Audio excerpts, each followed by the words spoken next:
মুহূর্তেই যেন বুকটা কেঁপে ওঠে রুশানের। যেন এই ছোট্ট কথাটার মাঝেও এক পৃথিবীর সমান শূন্যতা লুকিয়ে আছে, যা বহনকার শক্তি নেই তার। কিছু বলল না রুশান, একটা শ্বাস ছেড়ে নিজেকে শান্ত রাখে। নীরব রইল রাইসাও, অন্তরে যেন ঝড় বয়ে যাচ্ছে তার। রুশানকে দূরে ঠেলে দেওয়ার বাক্যটা উচ্চারণ করতেই যেন হৃদয় ভেঙে কান্না আসতে চাইছে, যা দলা পাকিয়ে আটকে যাচ্ছে গলায়। রাইসার কপালে আলতো করে ঠোঁট ছোঁয়ালো রুশান। দু চোখ বুজে নেয় রাইসা, পুরো শরীর মৃদু কেঁপে ওঠে তার। চোখের এক পাশে গড়িয়ে অশ্রু মিশে গেল চুল ও বালিশের সাথে। আঙুলের আলতো ছোঁয়ায় তা মুছে নিল রুশান। অতঃপর শান্তস্বরে বলে, মন খারাপ করার মতো কিছু নেই, সব ঠিক হয়ে যাবে। তাছাড়া এই সব কিছুই সৃষ্টিকর্তার হাতে। উনি চাইলে সব রিপোর্টই ভুল প্রমাণিত হতে পারে। তার পক্ষ থেকে আসা ভাগ্যকে আমাদের মেনে নেওয়া উচিত, কারণ তিনি উত্তম পরিকল্পনাকারী। বলেই রাইসার মুখটা তার দিকে ফিরিয়ে অবশিষ্ট চোখের পানি মুছে দিল রুশান। খানিকটা স্বাভাবিক হওয়ার চেষ্টা করে রাইসা। রুশানের দিকে চেয়ে বলে, মা হওয়ার সক্ষমতা হারিয়েছি জানার পরও কি আমায় বিয়ে করবেন? কথাটা বলেই উত্তরের আশায় সরু চোখে রুশানের দিকে তাকায় সে। নিরুত্তরের শান্ত চাউনিতে অন্যদিকে মুখ ফিরে নিল রুশান। হয়তো এই প্রসঙ্গে আর কথা বাড়াতে চাইছে না সে। তার যা বলার সে আগেই বলে দিয়েছে। তার সিদ্ধান্তে সে অনড়। রুশানের থেকে কোনো উত্তর না পেয়ে রাইসা হতাশ হয়। একটা তপ্ত শ্বাস ছাড়ে পুনরায় বলে, আপনার পরিবার এটা কখনোই মেনে নিতে পারবে না। আপনিও এখন আবেগের তাড়নায় বলছেন। একটা সময় আপনারও বাবা হতে ইচ্ছা হবে, যেটা হয়তো আমি কখনোই পূরণ করতে পারবো না। তার চেয়ে ভালো আপনি এমন কাউকে বিয়ে করে নিন যে আপনার জন্য উপযুক্ত। রুশান এতক্ষণ নিশ্চুপ থাকলেও এবার কঠিন দৃষ্টিতে তাকায় রাইসার দিকে। রুষ্টস্বরে বলে, কবে থেকে আমার সিদ্ধান্তের উপর প্রশ্ন তোলা সাহস হলো রাইসা? রুশানের এমন কঠিন দৃষ্টির বিপরীতে অন্য সময় হলে ভয়ে হয়তো চুপ হয়ে যেত রাইসা, কিন্তু আজ বুকে সাহস সঞ্চয় করে বলে, আগে প্রয়োজন মনে হয়নি তাই কোনো প্রশ্ন করিনি, কিন্তু আজ তা খুব বেশি প্রয়োজন। আপনার মতো এমন উচ্চ পদস্থ অফিসার আমার চেয়ে অনেক ভালো মেয়ে পাবেন জীবনে, যেখানে আমি এমন একটা নখণ্ড মেয়ে যে হয়তো আপনাকে পিতৃত্বের স্বাদটাও দিতে পারবো না। তাই আমি চাই আপনি এমন কাউকে বিয়ে করুন যে আপনাকে সেই সুখটা দিতে পারবে। আমি আপনাকে সবসময় হাসি খুশি দেখতে চাই রুশান ভাই।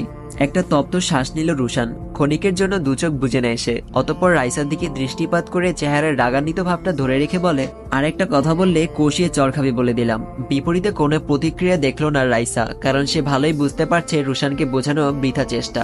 রুশান নিজে থেকে বুঝতে না চাইলে তাকে বোঝানো সম্ভব না। নিজেকে সামলানোর মতো দু চোখ বুঝে কিছু সময় নীরব রইল সে। অতঃপর রুশানের দিকে চেয়ে বলে, প্লিজ চলে যান এখান থেকে, আমি একটু একা থাকতে চাই। রাত্রিবেলায় বাবা মায়ের সাথে একসাথে খাবার টেবিলে বসে নিবিড়। আজ অনেকদিন পর বাবা মাকে নিয়ে একসাথে বসা সত্যি এক অন্যরকম ভালো লাগা অনুভব হচ্ছে মনে। হৃদয়কে প্রশান্ত করছে। জীবনের পুরোটা সময়টাই বাবা মা ছাড়া কাটাতে হয়েছিল তাকে। একটা কথা বিশ্বাস করেই বড় হয়েছিল, তার বাবা মা নেই, কিন্তু ছিল। নানান নাটকীয়তা বা কাকতালীয় ভাবে খুঁজে পেয়েছে তাদের। তার জীবনের প্রাপ্তিটা হয়তো সেখানেই ছিল। ছোট থেকে বাবা মায়ের আদর্শ ছাড়াই বড় হয়েছিল। একটা সময় পরিবার বলতে বুঝতো বন্ধুরা। মূলত স্টুডেন্ট লাইফে তার হাত ধরেই ফরিদানটির বাড়িতে এই বন্ধু মহলের সূচনা হয়েছিল। যারা অনুভূতি গল্পের সিজন 2 পড়েছিলেন তারা ভালো করেই জানেন এটা। একাকী জীবনে অনেকটাই বেপরোয়া ছিল সে। বকে যাওয়া ছেলেদের ন্যায় মেয়ের পিছনে ছুটে বেড়াতো। সবাই বলতো প্লে বয়, মেয়ে নিয়ে নাচা এক ফালতু ছেলে। তার জীবনের সবচেয়ে বড় কাকতালীয় ঘটনা ছিল পরিবারকে খুঁজে পাওয়া। তখন থেকেই বুঝেছিল জীবনের মানে। বেপরোয়া জীবনের সমাপ্তি ঘটিয়ে জীবন নিয়ে সিরিয়াস হয় সে। প্রেম মানে টাইম পাস ভাবা ছেলেটার জীবনে একটা সত্যিকারের প্রেম আসে। ভালোবাসার গভীর অনুভূতিতে জড়িয়ে নেয় তাকে। পরিবার ও ভালোবাসার মানুষটাকে ঘিরে জীবনটা রঙিন হয়ে উঠেছিল তার। হুট করেই ঝড়ের মতো জীবনটা এলোমেলো করে দিয়ে নিখোঁজ হয়ে গেল ভালোবাসার মানুষটি, যার খোঁজ আজও মেলেনি। বাবার কথায় মাথা তুলে তাকায় নিবিড়। খাওয়ায় ব্যস্ত থাকলেও থেমে গেল। চেহারায় অবাক হওয়ায় ছাপ ফুটে উঠেছে খানিকটা, কারণ প্রসঙ্গটা তার বিয়ে নিয়ে। কিছুক্ষণ আগে থেকেই এই ব্যাপারে কথা চলছিল বাসায়। নীলা নিখোঁজ হওয়ার পর থেকে ছেলের বিষণ্ণতা ভালোই বুঝতে পারছে তারা। এই বিষণ্ণতার অবসান হওয়া দরকার। প্রয়োজন লাইফে নতুন কারো, যার সাথে আবদ্ধ হবে সারা জীবনের জন্য। গড়ে উঠবে একটি নতুন জীবন, নতুন সংসার। ভেবে রেখেছিল নিবিড় বাসায় ফিরলেই এই ব্যাপারে কথা বলবে তার সাথে। যেভাবেই হোক ছেলেকে রাজি করিয়ে তার জীবনটা স্বাভাবিক রূপে ফিরিয়ে আনতে হবে। বাবার মুখে বিয়ের প্রসঙ্গ শুনে মায়ের দিকে তাকায় নিবিড়। তিনিও একই ইঙ্গিত দিয়ে বলে, দেখ বাবা, আর কত নিজেকে কষ্ট দিবি? নীলাকে আমরা নিজের মেয়ের মতোই ভেবে নিয়েছিলাম। তোদের বিয়ে ব্যাপারে এগিয়েছিলাম, কিন্তু শেষে কি হলো? দেখ বাবা, যা হওয়ার হয়ে গেছে। সে হয়তো আর নেই, নয়তো অন্য কোথাও সংসার সাজিয়ে নিয়েছে। তোর জীবনটাও। মাকে থামিয়ে দেয় নিবিড়। কিছুটা অনুরোধ সূচক দৃষ্টি চেয়ে বলে, প্লিজ মা, এখন না, আমার কিছুটা সময় দরকার। এরপর তোমরা যা বলবে আমি সেটাই মেনে নিব, কথা দিচ্ছি। নিবিড় এখনো বিশ্বাস করে নীলাকে খুঁজে পাবে একদিন, সব আবার আগের মতো সুন্দর হয়ে উঠবে। সেই বিশ্বাস নিয়েই বাবা মায়ের থেকে আরো কিছু সময় নেয় সে। ঘুমানোর প্রস্তুতি নিয়ে রুমে প্রবেশ করে নিবিড় ও তুষার। বড় খাট হওয়ায় একসাথে ঘুমানোর সিদ্ধান্ত নিয়েছে দুজন। তাছাড়া এখানে আসার পর থেকেই তুষার বুঝতে পেরেছে ফারিয়ার কারণে এই বাড়িটা তার জন্য হুমকি স্বরূপ। রুমের দরজাটা ভেতর থেকে ভালোভাবে বন্ধ করে নিল তুষার, যেন সে চাইছে না ভেতরে একটা কাকপক্ষীও প্রবেশ করুক। তার এমন কাণ্ডে নিবিড় খানিকটা অবাক হয়ে বলে, আরে ভাই, আমরা দুজনই ছেলে, মেয়েদের মতো দরজা লাগানোর কি আছে? এ বাড়িতে বিপদের কোনো চান্সই নেই। তুষার দরজা ভালো করে বন্ধ করে বলে, তোর বোন নামক বান্দরটা থেকে বড় বিপদ আর কি হতে পারে?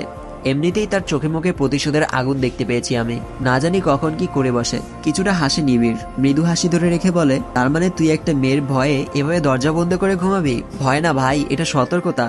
বলেই বিছানার একপাশে গিয়ে বসে তুষার। অতঃপর গা এলিয়ে দিয়ে দরজার দিকে চেয়ে বলে, এবার একটু শান্তি লাগছে।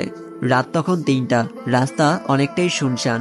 ট্রাকের ড্রাইভার তার পাশে থাকা একটা হেল্পারের দিকে চেয়ে বলে, রাস্তায় তো কোনো চেকপোস্ট বসানো হয়নি, তাহলে রাস্তা এত নীরব কেন?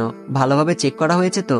তার পাশে থাকা হেল্পার পুরোপুরি শিওর হয়ে বলে, হ বস, আজ কোনো চেকপোস্ট নাই, জায়গায় জায়গায় আমাগো লোক আছে।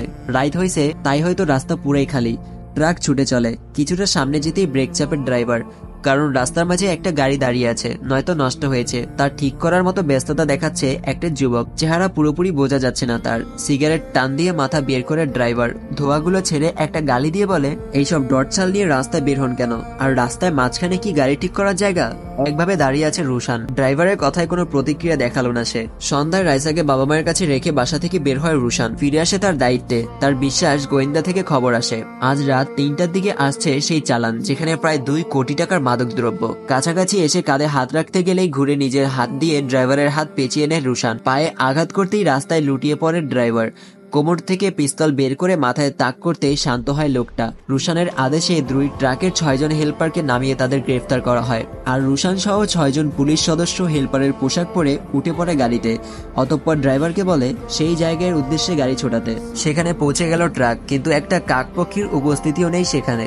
ড্রাইভার কসম কেটে বলে, তাদেরকে এই জায়গায় কথাই বলা হয়েছিল। একটা শ্বাস ছাড়ে রুশান, কারণ আশানুরূপ কিছুই নেই এখানে। আড়াল থেকে রুশানের উপর দৃষ্টি রাখে আকাশ। চাইলেই রুশানকে হত্যা করতে পারে এই মুহূর্তে, কিন্তু করবে না, কারণ সেই রহস্যময় আগন্তুককে খুঁজে পেতে রুশানের বেঁচে থাকা প্রয়োজন। আড়াল থেকে রুশানের দিকে তাকায় আকাশ, মৃদু হেসে বলে, তুমি সত্যিই খুব বুদ্ধিমান রুশান, কিন্তু তোমার এটাও জানা প্রয়োজন চলার পথে আমি সবসময় তোমার থেকে 1 পা এগিয়ে থাকি। কেটে গেল আরো 2 দিন। আজ কলেজ থেকে শিক্ষা সফরে যাচ্ছে কক্সবাজার। বসন্তের ফুরফুরে বাতাসে সমুদ্র বিলাসের জন্য বেশিরভাগ স্টুডেন্ট কক্সবাজার সমুদ্র সৈকতকেই বেছে নিয়েছিল। সকালেই রওনা দিবে বাস। যেতে যেতে দিনটা পার হয়ে যাবে হয়তো। রাতটা সেখানে কাটিয়ে মাইন্ড ফ্রেশ করে পরের দিনটা উপভোগ করে রাতের বাসে রওনা দিবে সবাই। আরোহী ও অবনী বাসায় রাজি করিয়েছে, তবে বাসা থেকে শর্ত দিয়েছে কলেজের বাসে না, নিজেদের গাড়িতে করে যেতে হবে তাদের। আর নিরাপত্তার জন্য শুভও সাথে যাবে। বাধ্য হয়ে শর্ত মেনে নিল দুজন। তাদের দুজনকে নিয়েই সময় মতো কলেজে পৌঁছায় শুভ। ক্যাপ ও মাস্ক পরে নিজেকে লুকিয়ে রাখার চেষ্টা করছে সে। অন্যরা ড্রাইভার ভেবে খেলায় না করলেও চিনতে অসুবিধা হয়নি রাজের। নিলয়ের ঈগলের ন্যায় তীক্ষ্ণ চোখের দৃষ্টি দেখেই চিনে ফেলেছে তাকে। তাদের সামনে এগিয়ে আসে রাজ। শুভ দিকে খুব একটা না তাকিয়ে তাদের জানায় একটু পরে গাড়ি ছেড়ে দিবে। তারা যেন গাড়িতে গিয়ে বসে। কিছুটা দূরে দাঁড়িয়ে নিচের দিকে চেয়ে দাঁড়িয়ে রইল নিলয়। তার দিকে চেয়ে অবনী ডাক দিল, শুভ ভাই, এদিকে আসুন। আসলো শুভ। অবনী রাজের সাথে পরিচয় করিয়ে দিল, তাদের বাড়ির একজন সদস্য। ভাইয়া নিরাপত্তার জন্য তাকে পাঠিয়েছে। সৌজন্যমূলক হাই বলে হাত বাড়ালো রাজ। নিলয়ও হাত মিলিয়ে বলে, hello, nice to meet you. অতঃপর সেখান থেকে চলে গেল রাজ। অবনী স্বাভাবিকভাবে শুভর দিকে চেয়ে বলে, দেখলেন, স্যার বলল বাড়িতে গিয়ে বসতে। আমরা বান্ধবীদের সাথে বাসে করেই যাব, আপনি বাসকে ফলো করে চলে যাবেন, সেখানে গেলে দেখা হবে আবার। বলেই যাওয়ার জন্য পা বাড়ালে শুভ মাথা তুলে তার দিকে চেয়ে বলে, সম্ভব না, যেভাবে শর্ত দেওয়া হয়েছে সেভাবে যেতে হবে আপনাদের। আমাকে বিপদে না ফেলে গাড়িতে উঠে বসুন। অবনী বলে, আপনি বিপদে কেন পড়বেন? ভাইয়া তো আর জানবে না আমরা কিভাবে গেলাম। জিজ্ঞেস করলে বলবেন আপনি নিয়ে গেছেন। ব্যাস, সম্ভব না। অবনী কিছুটা আহ্লাদী ভাব ধরে শুভর মন গলানোর ট্রাই করে বলে, প্লিজ শুভ ভাই, প্লিজ, আমার জন্য এইটুকু পারবেন না? আমার জন্য হলেও না। শুভর সোজাসাপটা জবাবে আহ্লাদী ভাব চলে গেল অবনীর। এই কেমন মানুষ? অনেক পুরুষ তো নারীর মিষ্টি হাসিতেই গলে যায়, এই বেটা এত কিছু করলেও গলে না কেন? ভাবতেই অবনী ছোট করে বলে, কেন? আরোহী ও অবনী উঠে বসার জন্য গাড়ির দরজা খুলে দিল শুভ। অতঃপর অবনীর দিকে চেয়ে বলে, কারণ আমার কাছে দায়িত্ব শব্দটা আপনার আলগা পিড়িতের চাইতেও বড়।